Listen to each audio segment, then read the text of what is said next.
Takot. Heto ako sa isang sulok ng espasyo.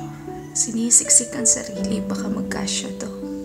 Pinipiling manatili sa sulok ng kwarto habang nakapatay ang ilaw at sarado ang pinto. Takot ako. Natatakot ilabas ang sarili. Baka sakaling ako'y magkamali at huhusgahan ng marami. Kaya dito na lang ako sa may sulok manatili. Kasi dito, wala akong kakompetensya.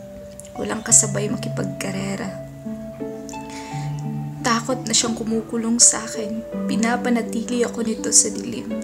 Binibigyan ng kaba sa bawat simula. Takot ang laging nagpapaalala na ako'y mahina. Takot ang siyang pumapatay sa aking mga pangarap at tagumpay. At ito lagi ang nangunguna sa mga desisyong aking ginagawa. Parang may mali na ata. Tila ba sa aking mga ginagawa ay parang dahan-dahan na akong nawawala dahil mas nauuna na si takot. Pinabalot na ako ng lungkot. Sandali, di dapat ganito. Di ito kasali sa plano.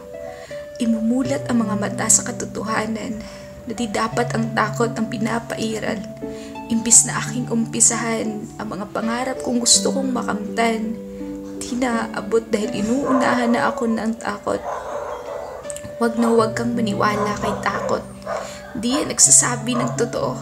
Kasi niloloko ka lang niya at walang kabuluhan ang kanyang ginagawa. Kapag pinapakinggan mo siya at sigurado, wala kang mararating sa buhay mo. Kaya isipin mong mabuti. Kung hayaan mo ba siyang maghari or kakalabanin mo siya hanggang siya na mismo ang sahig kung mawala. Kaya pag-isipan mong mabuti yan. Kasi si takot parang demonyo.